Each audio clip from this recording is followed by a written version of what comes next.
E nós vamos estar começando uma série nova de mensagens. Meu coração foi aquecido por uma palavra agora nas minhas férias. Uma palavra que eu encontrei nos textos de Rubem Alves. Uma palavra chamada Haikai. Quem já ouviu essa palavra Haikai? Eu também nunca tinha ouvido.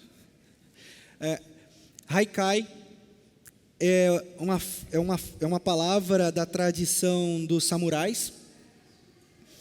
Dentro da tradição dos samurais existia um ritual chamado seppuku, que era quando o samurai ia ser morto. E todo samurai que ia ser morto, ele tinha que produzir um haikai.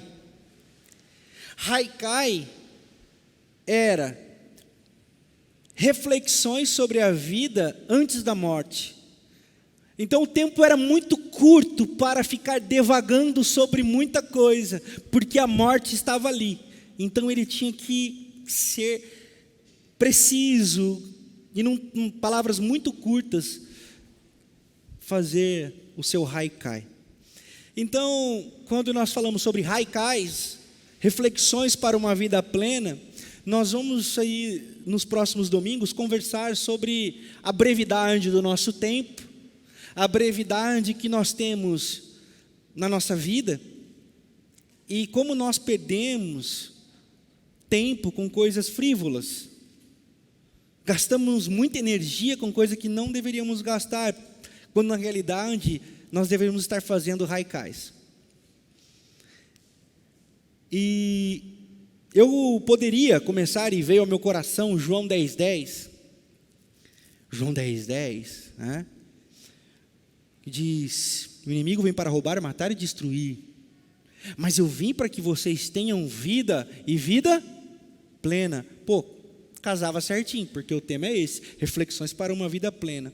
Mas aí, incomodado, eu falei assim, é impossível falar de plenitude, de eudaimonia. Eudaimonia é uma palavra que vem da filosofia aristotélica, que significa bom espírito, ou espírito vivo, ou vida viva. Não podemos falar de uma vida viva ou de uma eudaimonia sem falarmos de essência. Porque nós devagaríamos sobre o que é vida plena.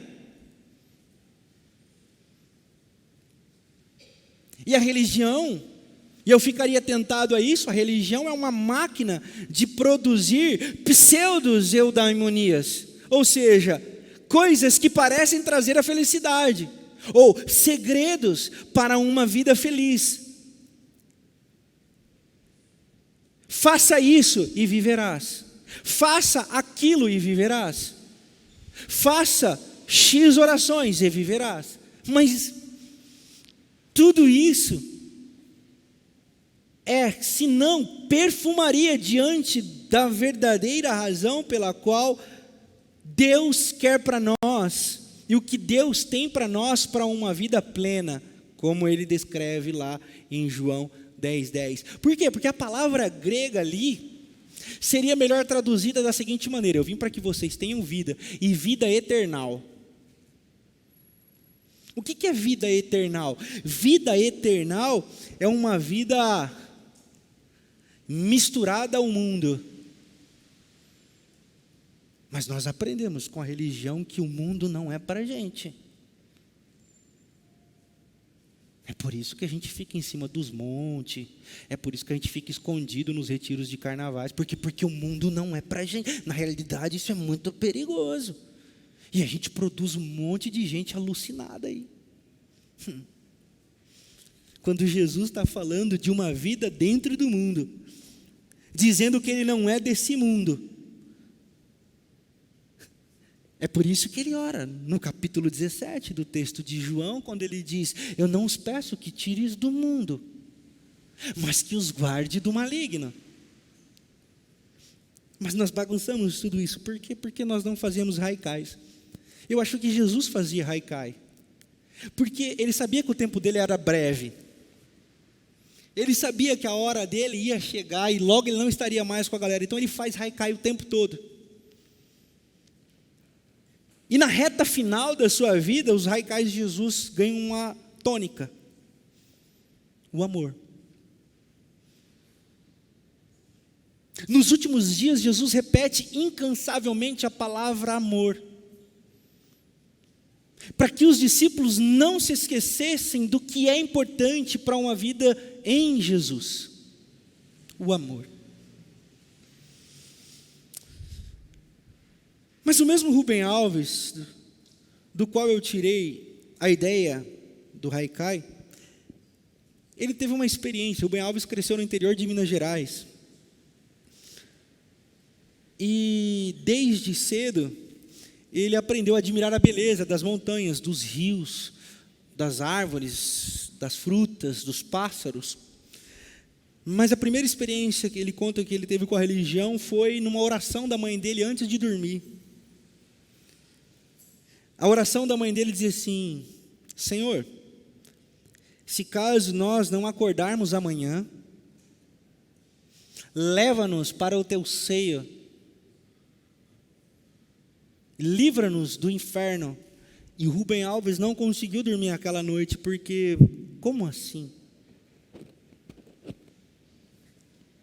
Que esperança é essa adornada de medo de não ir para o inferno?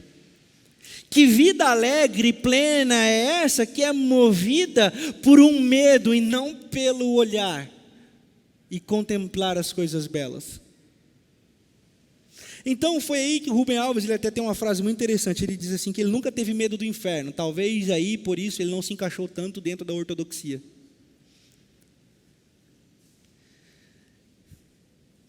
E quando eu li isso sobre Rubem Alves, um texto me veio à mente. E é o texto que eu quero ler com vocês aqui para nós inaugurarmos essa série. Série essa que eu espero que fale com o seu coração, com sua alma, e que alegre o seu espírito. Amém. Vamos abrir em Gênesis capítulo 1. Nós vamos ler o versículo de número 31. Eu queria ler o texto inteiro, mas aí a gente teria que fazer uma série só para ler o texto, uma pregação só para ler o texto. Mas leia depois todo o capítulo 1 de Gênesis, com a ótica que você vai receber aqui. Óbvio que é só um convite. É só um convite à reflexão, é só um convite ao pensamento, e se fizer sentido para você, deixa que produza frutos. Diz assim, versículo 31 do capítulo 1: E Deus viu que tudo que havia feito e tudo havia ficado muito bom. Passaram-se a tarde e a manhã, e esse foi o 6º dia. Só isso.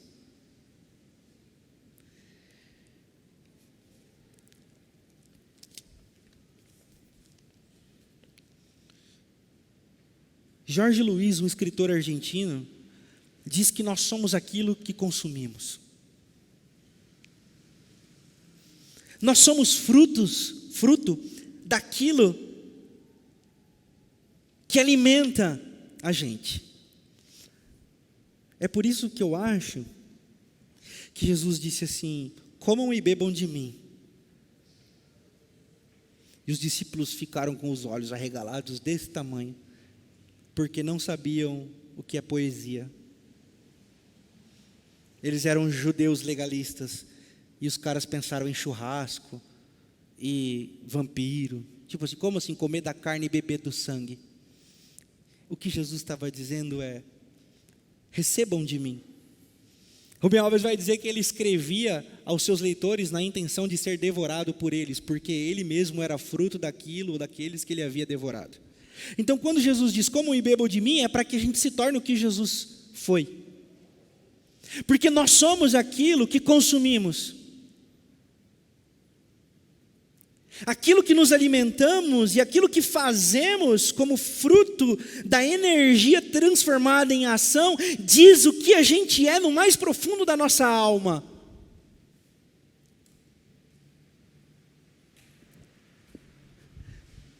O que você faz queira você ou não, diz quem você é, e o que você não faz também diz o que você é. Porque você pode falar muito sobre amor, sobre Deus, sobre Jesus, sobre Bíblia, você pode falar muito, mas se você não vive, você não é.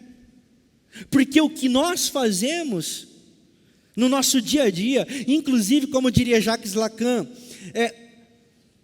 ao contrário de Aristóteles, que diz penso logo existo, Jacques Lacan vai dizer, onde não penso, ali existo. Ou seja, aquilo que faço instintivamente, aquilo que faço automaticamente, quase que às vezes sem saber, é o que eu sou de verdade. Por isso que tem uma música que eu gosto muito, do Estevão Queiroga, que diz assim, quem sou eu? Quando eu estou sozinho no meu quarto, quando eu estou sozinho, quem sou eu? Quando eu sei que ninguém está vendo o que eu estou fazendo, quem sou? Porque esse é você. Esse é você. Então nós somos aquilo que consumimos.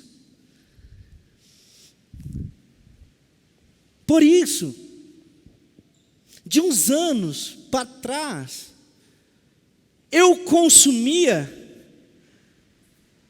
talvez motivado por um olhar, eu gostava de olhar para Cristo e ver as chagas abertas. Eu olhava o cravo em seu pé, eu olhava a coroa de espinhos, e percebi que a minha alma se tornara cheia de dor, cheia de cravos, e que em mim, e quem estava à minha volta, eu desejava colocar a coroa de espinhos, para que assim se parecessem com Cristo. Mas em determinado momento, eu entendi o texto de Gênesis, ou como eu gosto de chamar, a poesia do texto de Gênesis. Por quê, pessoal? O texto de Gênesis não é para dizer como o mundo foi criado. O texto de Gênesis é para responder a angústia da alma humana, para dizer por que o mundo foi criado. Por que o mundo foi criado? E quando eu entendi que o próprio Deus, Ele olhou, e você pode ler o primeiro capítulo inteiro aí de Gênesis, você vai ver que tudo que Deus fazia, Ele via que era bom. Ele criava uma coisa e Ele via que era muito bom. Ele criava outra coisa e Ele via que era muito bom. Ele criava outra coisa e Ele via que era muito bom. E quando Ele terminou, Ele viu que tudo era muito bom.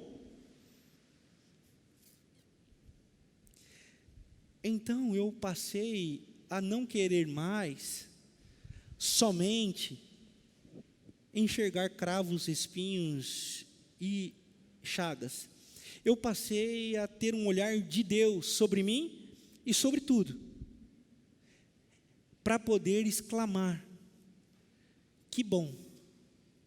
E eu me pergunto, o que Deus viu? O que é que Deus viu?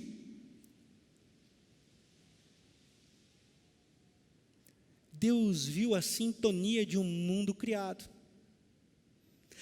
Deus viu a sintonia de um mundo belo. Deus viu a sintonia, a poesia e a canção de um mundo muito belo. E Ele viu que tudo isso era muito bom. A religião, ela faz os seus haikais. Mas ao meu ver, não sei se tenho razão, apenas faz bem para a minha alma. A religião, ela faz os seus haikais, mas faz os seus haikais na seguinte perspectiva: a morte está ali, para onde você vai?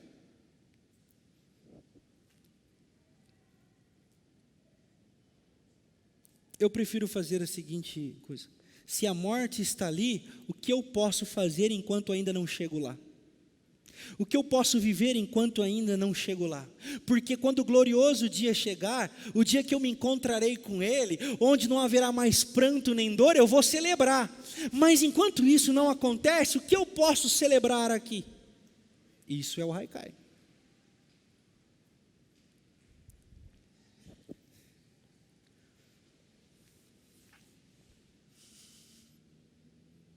Foi daí que eu tirei a seguinte ideia: Deus, ao contrário dos seus seguidores, não fecha o olho para a adoração, Ele abre, porque a Bíblia diz que Ele viu. Quem sabe você está fechando o olho para querer ver Deus. E você diz: eu oro, mas eu não vejo. Eu busco, mas eu não sinto. Eu busco, eu faço tudo o que a religião me pede para fazer. Ela pede para fechar o olho, ela pede para eu levantar a mão, ela pede para eu dizer glória a Deus, ela pede para eu falar aleluia. Inclusive eu tenho que lidar com tudo isso. Por quê? Porque eu sou um pastor e a nossa comunidade é uma comunidade que muitas vezes não fecha o olho, não bate palma, não dá aleluia, não dá glória a Deus. E nós somos questionados na nossa espiritualidade, quando na realidade não é essa a pergunta. A pergunta é como que essa galera se identifica com Deus. Nós resolvemos abrir os nossos olhos, os nossos ouvidos e inclusive muitas vezes os nossos braços, para poder sentir o seu coração batendo com o nosso aqui num abraço. Nós resolvemos cantar belas canções como essa entoada aqui antes do culto. Canção essa que muitas vezes, dentro de um haikai religioso, soa como perverso e secular e mundano. Mas nós não. Nós escolhemos ir por um outro caminho, o caminho da beleza, o caminho da poesia. Nós resolvemos abrir os nossos olhos para ver o que de bom e de belo Deus está pintando sobre o mundo. Quem sabe, talvez, o seu caminho não é um fechar o olho para orar. Talvez você está precisando abrir os seus olhos para ver o belo e a beleza de Deus na criação. Talvez, aprendendo com o próprio Deus, no livro sagrado que nós acabamos de ler, talvez nós precisamos aprender a dizer assim: eu vejo, e por isso sei que tudo é muito bom, o que não significa ser positivista, o que não significa ser um alienado ou uma alienada da dor, da realidade e da angústia, mas é não se furtar a alegria e a possibilidade de ver e saber do belo, mesmo diante da dor e da adversidade.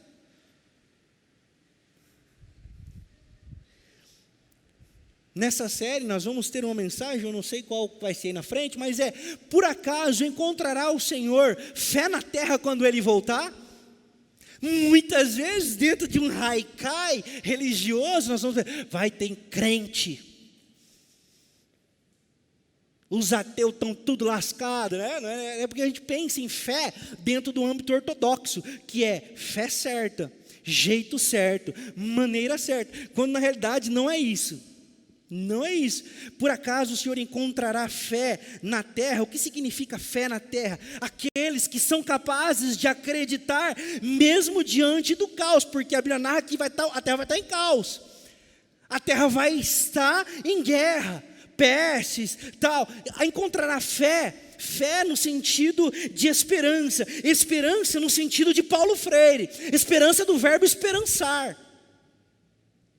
Aqueles que não se dão por vencidos, aqueles que não se dão por abatidos. Por quê? Porque aprenderam a arte da poesia. E o que é poesia? Se não eu e você? Nossa, pastor, nós somos poesias? Porque Deus é poesia. Nossa, pastor, você não está forçando a amizade? Eu digo, não estou. Porque quando nós vemos o texto que diz que nós somos feituras de Deus, no texto de Efésios, quando Paulo narra que nós somos feituras, a palavra ali é poesia. poesia manual, feito com as próprias mãos. Nosso Deus é um Deus da arte. Nosso Deus é o Deus da poesia.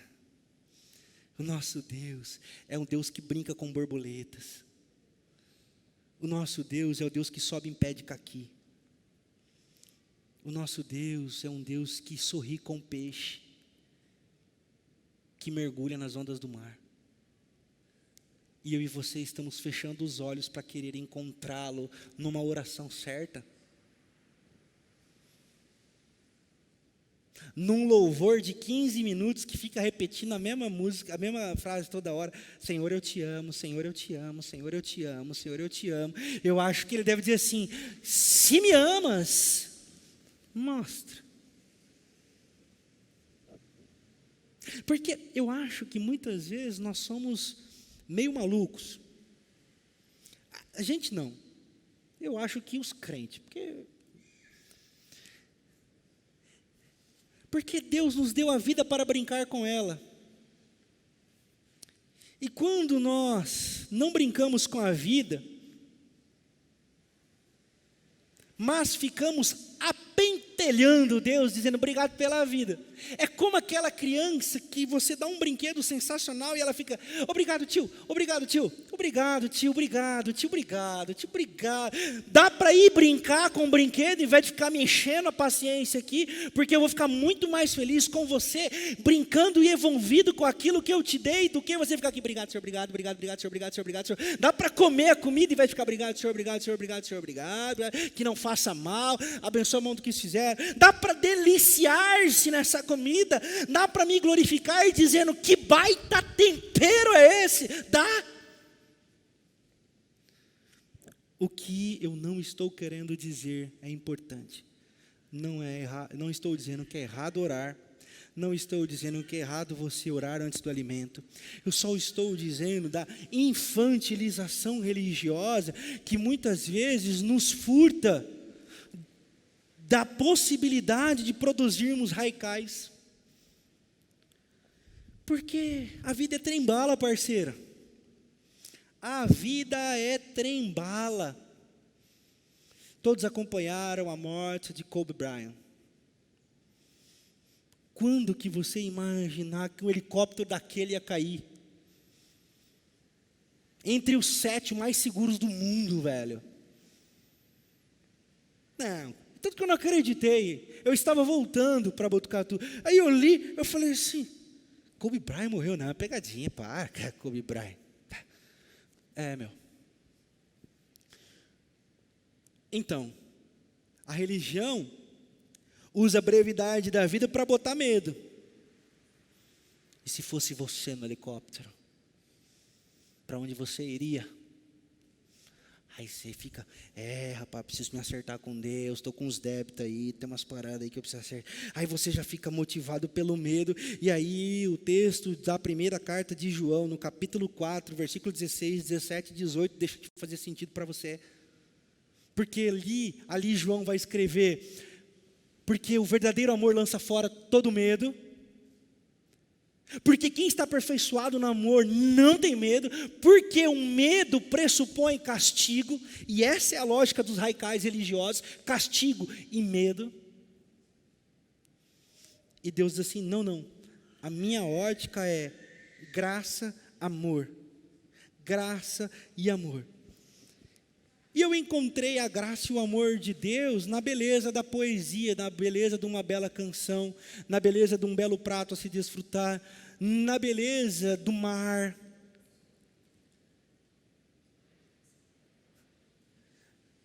O que te agrada? O que te agrada? O que mexe com você? O que mexe com você lá dentro? Ou será que você está tão coração de pedra assim que você diz assim: não consigo ver nada de belo? Irmão, vamos orar. Vamos orar. Talvez, quem sabe, uma poesia de Fernando Pessoa. Porque não adianta você fechar o olho, Senhor, abra o meu coração de pedra. Não, porque o turrão é você. E a Bíblia diz que nenhum imperador resiste a 3 boas gargalhadas. Nenhum demônio resiste a 3 boas gargalhadas. A alegria contagia.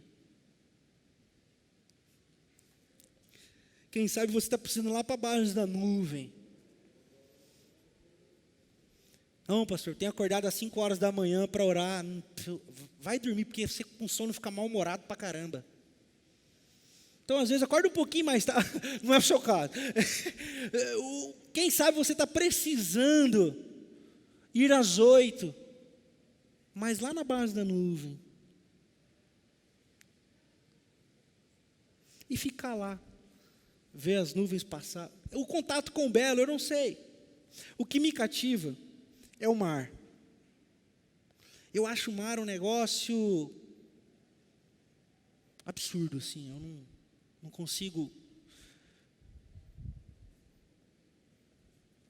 E nessa última série eu tive contato muito legal com a parada do mar, água viva. Algumas águas vivas passando e a poesia me inundando, né? No sentido, não, o mar é sensacional. Quase que eu pego água viva, não, pô, que beleza. Não, eu ia tomar uma queimadura ali, que ia ter que caçar vinagre naquele lugar para passar. Então, a gente não pode ser bobo, né? Mas está dando para entender o que eu quero dizer? Haikai é a capacidade que a gente tem de entender, e aqui eu quero caminhar para o final já. Haikai é a capacidade que a gente tem de entender o texto sagrado. E o texto sagrado ele diz uma coisa muito interessante. E eu queria concluir com isso aqui. A parte B do texto diz assim: passaram-se a tarde e a manhã, e esse foi o 6º dia.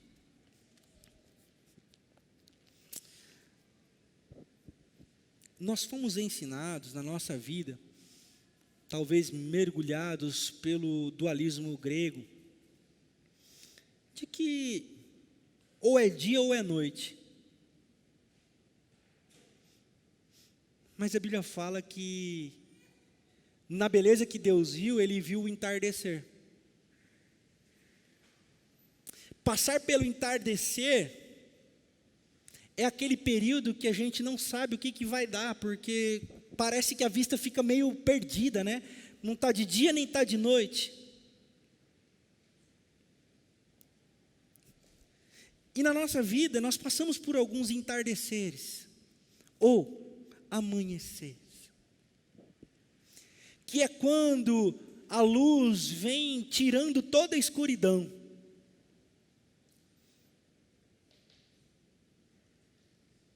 Mas nós estamos fechados, de olhos fechados, porque nós estamos orando a Deus. Quando a Bíblia diz que Deus ia ter com Adão e Eva na viração do dia. Quem sabe você está no silêncio da noite na sua vida, no escuro da madrugada. Mas eu quero dizer para você essa noite que vai amanhecer. Vai amanhecer. Já que vai amanhecer, que tal aprender a enxergar o belo? Que tal aprender a enxergar o que é bom, o que é bonito, o que é saboroso? O problema é que nós estamos tão acostumados com a noite que quando a luz irradia, a gente faz assim, né, para a luz entrar com menos intensidade. E tem gente que até esconde o rosto e se acostuma com a escuridão. Mas nessa noite eu quero dizer para você que vai amanhecer. Se acostume com a luz. Faça haikais. Aprenda a enxergar. Aprenda a ver. Abra os seus olhos. Evangelho de Mateus, capítulo 5, verso de número 8. Na versão, a mensagem de Eugene Peterson diz assim: bem-aventurados são vocês, que aprenderam a colocar em ordem o vosso mundo interior, porque serão capazes de enxergar Deus em tudo e em todos. Bem-aventurados são vocês, que aprenderam a fazer haikais, e que agora são capazes de ver Deus, aonde estiverem, seja na noite, seja na tarde, seja no amanhecer, seja de dia. O novo dia vai chegar, vai amanhecer. Por isso eu gostaria de convidar você a cantar essa canção conosco. Vai amanhecer. Que ela fale ao seu coração, que ela edifique a sua vida, a sua alma, a sua semana.